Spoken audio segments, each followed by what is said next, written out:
Good morning from the ancient town of Khiva in the southwest corner of Uzbekistan, not too far from Turkmenistan, the Turkmen border. Behind me, and in front of me actually, is the town of Khiva. And behind these walls are many ancient buildings which have been preserved. So the whole place, they call it a living museum. It's a World Heritage Site. Now, Khiva used to be home to the Khanate of Khiva. The Khanate of Khiva ruled this area hundreds of years ago. And one thing the Khanate of Khiva did here, amongst other things, is buy and sell slaves that they procured from the surrounding areas, from Persia, from Russia. 200 or 300 years there was a huge slave trade here, and it was known as the slave capital, or one of the slave capitals of the world, until I think it was 1876 when the Russians came and they put a stop to that. Now, I've hired a guide for a bit later today, but I want to explore myself first. But before that, because I intend to buy a hat, I want to see if I can get a haircut from a local barber. So yeah, let's try and do that. Let's see if I can get a haircut without speaking any Russian or Uzbekistan or the Uzbek language at all.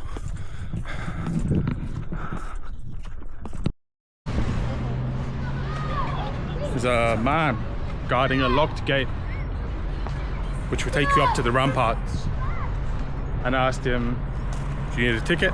I have a ticket for this place. He said, yeah, it's 300,000. So I think I'm gonna give that a miss, because I think it's just some old guy who happens to have the key.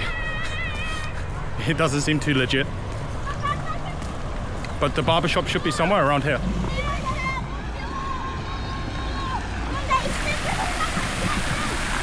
The flags.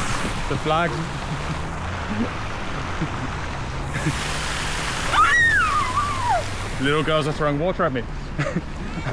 Flags in Uzbekistan are always huge. You can't really see from here because it's not windy, but they're giant flags. Okay, anyway, let's see if I can find this barbershop.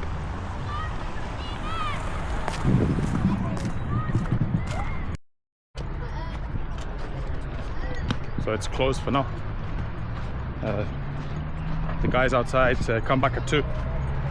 So come back at 2. It makes sense. It's quite hot here. It's like 32. Well, it should be 32. That's what the weather forecast said today. So it makes sense that people take a siesta. Maybe I should do so too. In the end, I managed to get my hair cut. I think he did a decent job. It's funny when you go in the shop, they don't speak English, but I say, you know, cut hair, and he kind of nods. And I wait my turn, and I notice the guy sitting next to me, he's got no shirt on. And then I notice the guys in the chair don't have shirts on either. And I assume it's to stop the hair from getting on your clothes. And they take you to a room next door, and they wash your hair in a little sink. And then they cut your hair.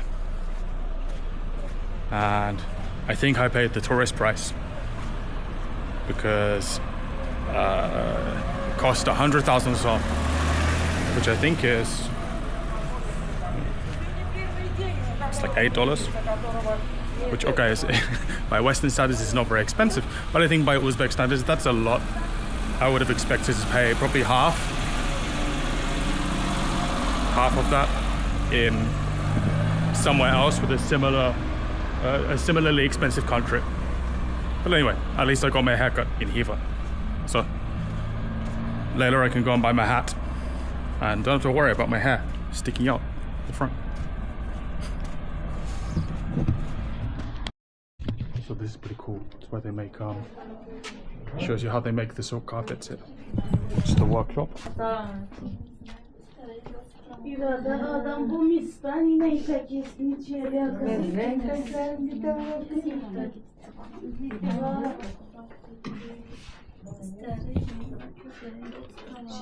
Hiç baladan maylandı değerli. Valla bak nerede? Kanaşkede. Mükemmel.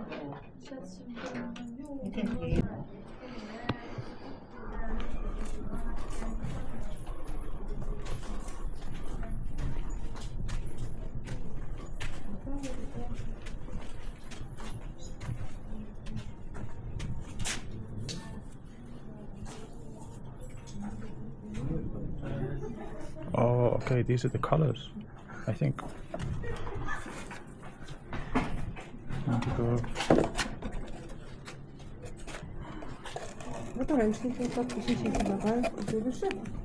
Pomegranate for red.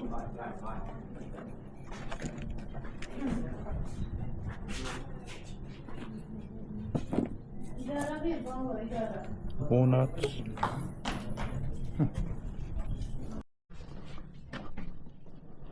These are the different colored threads that they use to weave the carpets.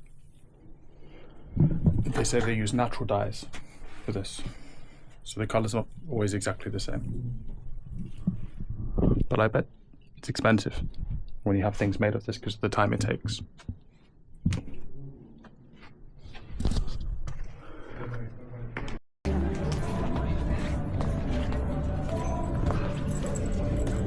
Yeah, I'm sure some of these are real, so they're probably quite expensive. And I'm not sure I'd want to wear a mink anyway.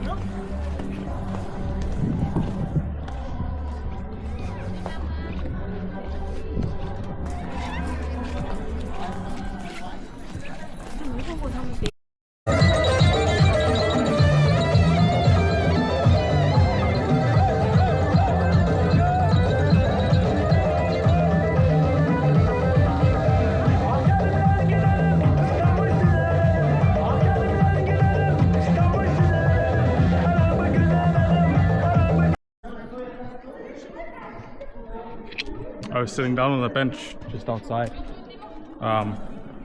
resting my feet, and this old babushka sits down next to me. She wants a selfie. I didn't get that on film, but I have the selfie. It's quite funny how direct she was. Like she wasn't asking; she was just going to take the selfie one way or the other.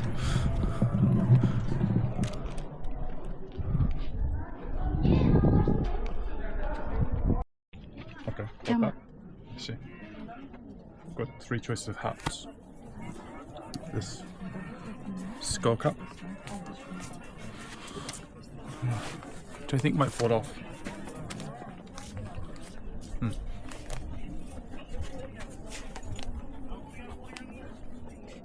This one. I'll wear it further forward. It's a bit small.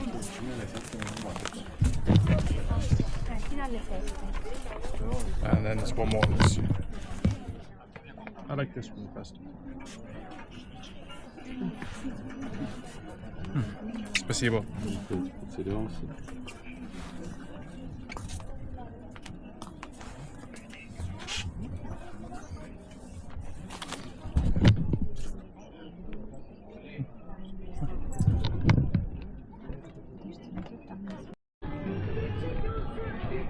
So I finally got my hat, which means I don't have to go bareheaded across the rest of Uzbekistan. And it's only today I discovered Uzbekistan is not a dry country, despite being majority Muslim. They do sell beer, and it's quite good.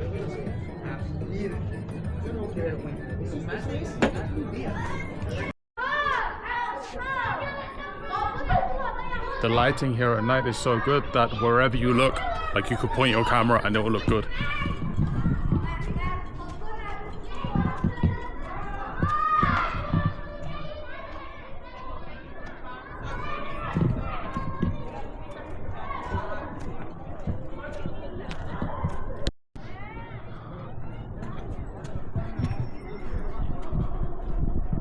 It's quite impressive.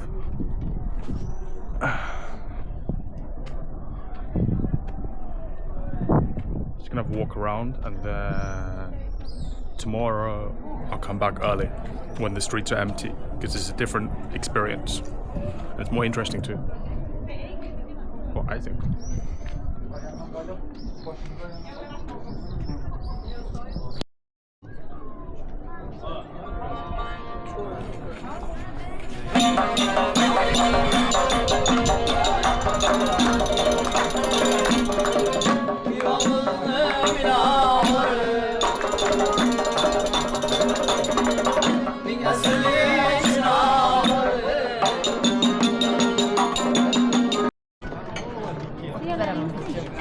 Varam 40-35 verem oğlanı.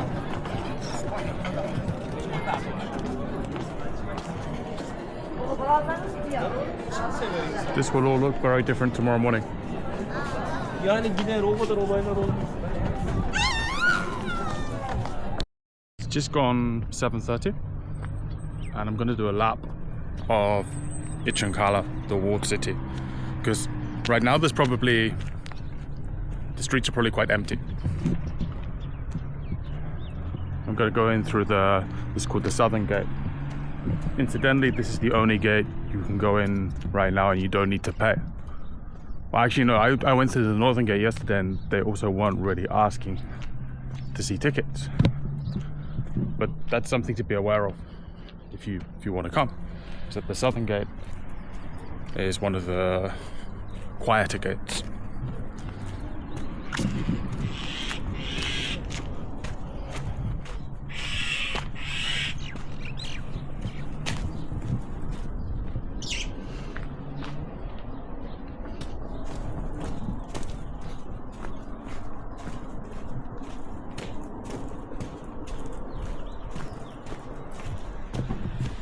See, they haven't gotten around to installing these yet.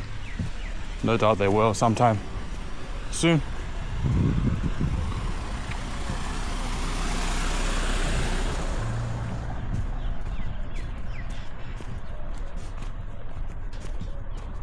I bought something from this man here yesterday. It's like a wooden box which he makes in his workshop.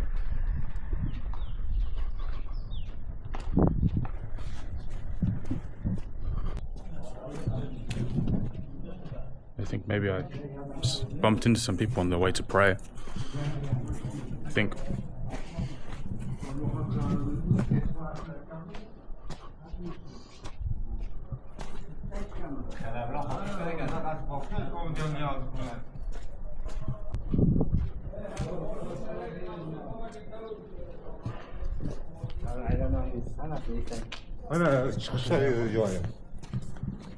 Oğlum ana kadar çıkış tepa gel.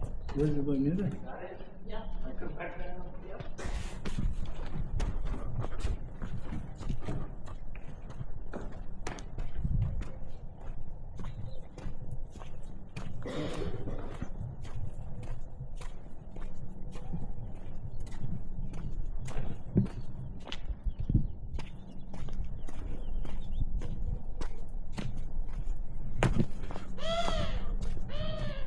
These are, I think, tombs, and you can see them. These ones have inscriptions, but most of them don't. And you see some of them on the city walls as well. Why they're on the city walls, I don't know, but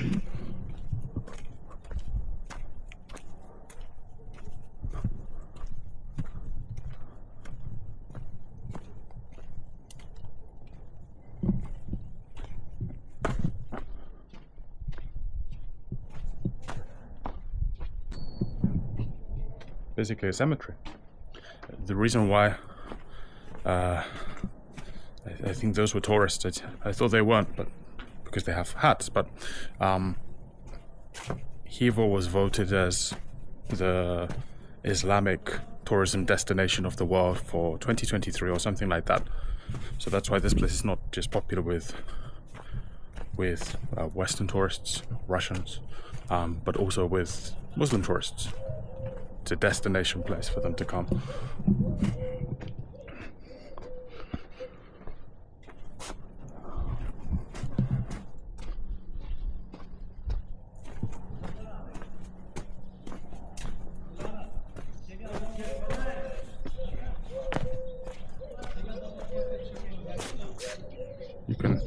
You see a couple of spots like this where you can have your photo taken with the hat. And if you go to the museums here, you look at the pictures of the people, the rulers from many years ago, everybody's wearing this hat. Probably not white, it looks to be black usually, but it was a big thing here.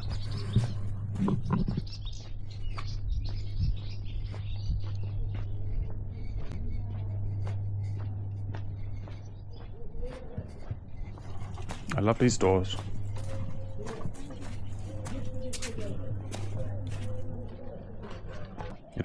In a few hours, this street will just be, on both sides, it'll be full of street vendors. Yesterday I was here, but it was a bit early. I was here at like 6 o'clock and there was nobody here. Now there's a few street vendors kind of setting up, but still very quiet.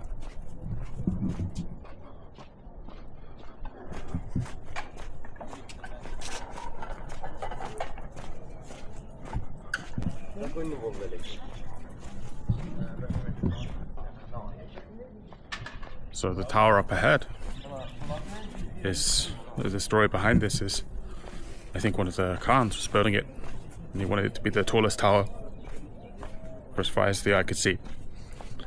But he died before they finished building it. And so now it stands at something like a third of the height it was intended to stand up. It's become something of a landmark. Expensive material. She doesn't have small bill. No? If you want, you can take a photo with this camel, if you pay.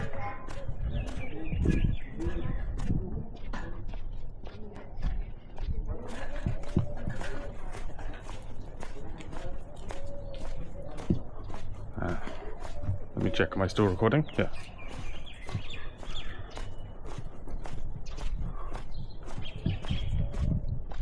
So this is that tower, the unfinished tower, and there's a madras at the bottom, which I'll show you. It's now a hotel. I didn't know about this hotel, otherwise I would have stayed there. I didn't see it when I was booking.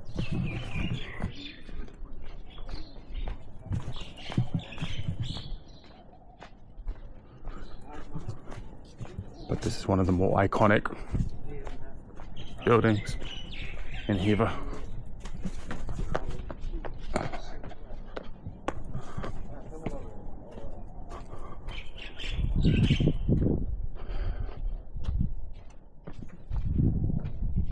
Almost photobombed someone there. So I walk around the front way.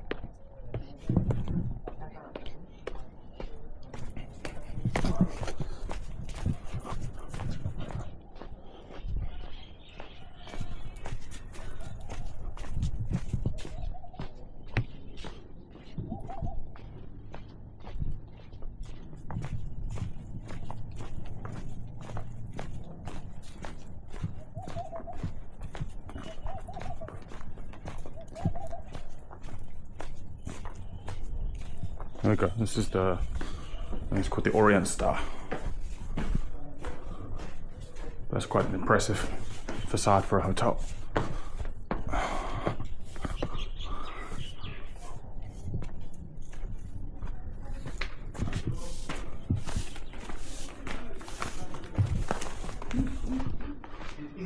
Извини, сестра. Завтра, да? Да. А вот здесь можно пройти, да? Ага. So this gate here is the Western Gate. If you come in a few hours, that's the gate where most people come in. It's also the gate where they sell tickets. And this street out here will be full of vendors. Right now there's only the one guy.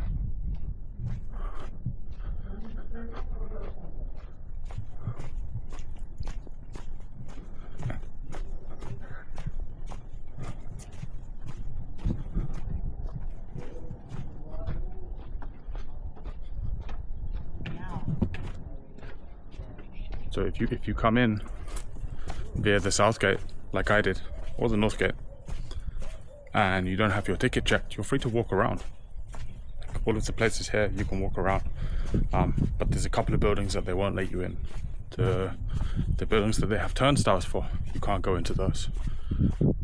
So, and when you go inside, like, okay, the ticket's not that expensive, maybe it's $15, but just walking around the city even without the ticket, it's worth doing. This is one of the buildings that you can get into with the ticket. There's another one over there which the ticket doesn't cover, and then there's a lady up here baking. I think she's baking bread. Just gonna have a look.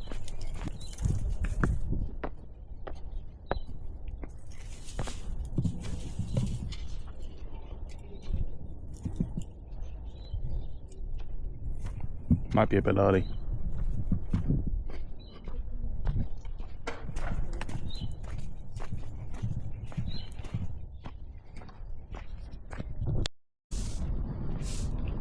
There's one or two more places that I think are worth seeing. I'll show you. I wish I brought my sunglasses. I was leaving this morning and I thought it's only 7:30. Can't be that sunny. But it is. When the sun's low in the sky, it really glares in your eyes.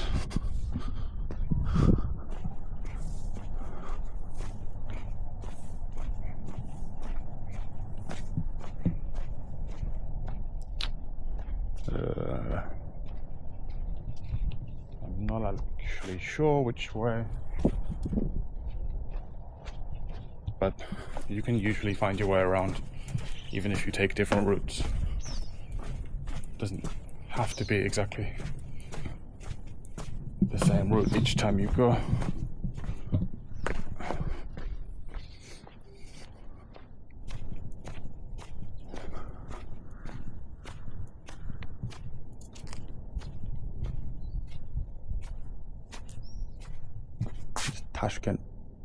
Tashkoli Palace.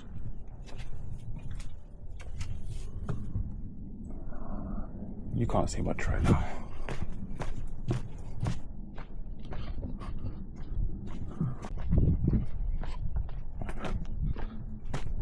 And at the end of the street,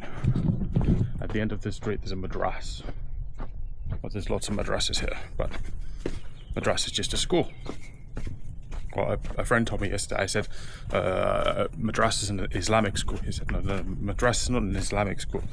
Madras just means school in Arabic. So, but still, I can't really say, you know, when I was a kid, growing up in the UK, that I went to, you know, like Oxford Madras.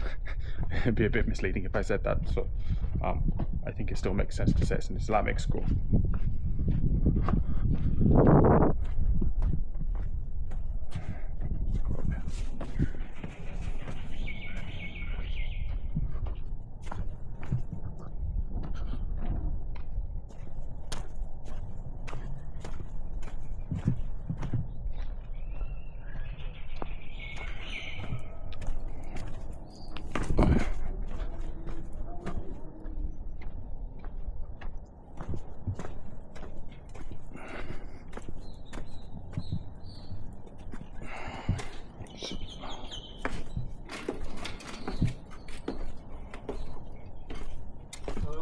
Assalamu alaikum.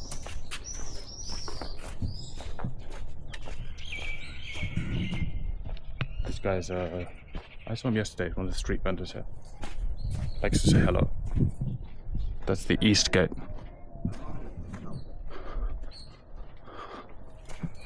And you can see now it's what, almost 8 o'clock.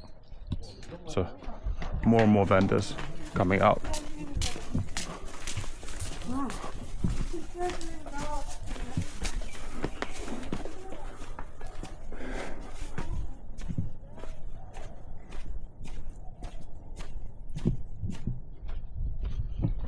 I only bought a few little things.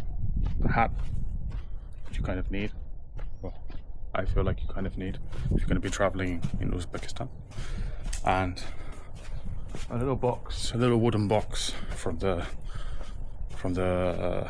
we call him a carpenter, the woodsmith that I showed you earlier. But I didn't want to buy too much here because I still have 3 more cities to visit, and presumably there's there's more stuff that I could buy there. As long as it's made in Uzbekistan. I don't know buy the souvenirs that are made in China. But there do seem to be a lot of locally made stuff. Locally made things here.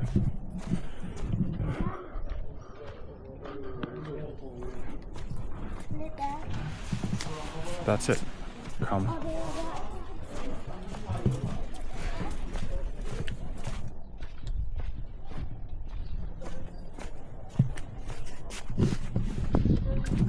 Almost full circle, but I wanna buy some bread from that lady. I'll go back and see if tandoor's ready, if she can cook. I don't know if it's bread or dumplings.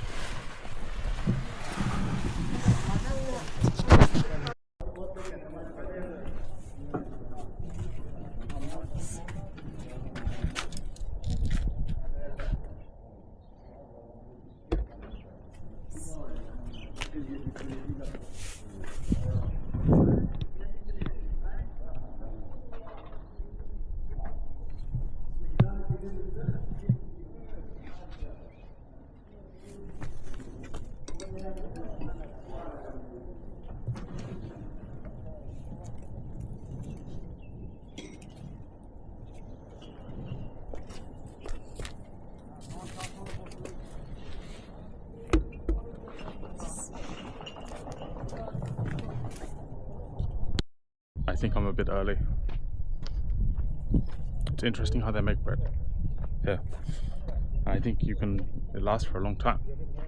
It's quite filling too, like one piece of bread will fill you up for very cheap. So anyway, that's it for the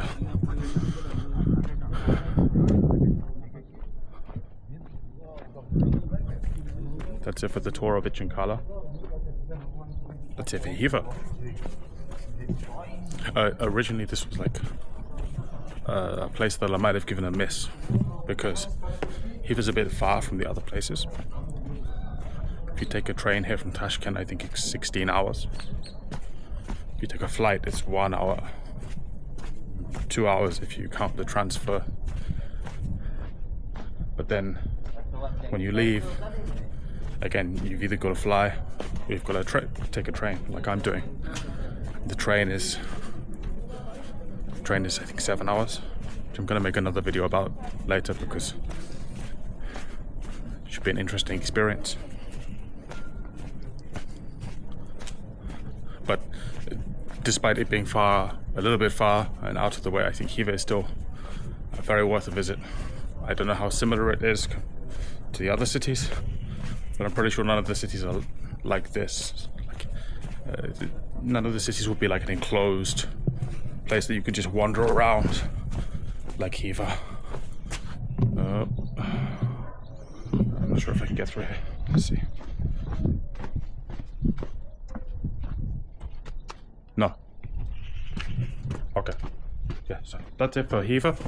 I'll see you in the next video.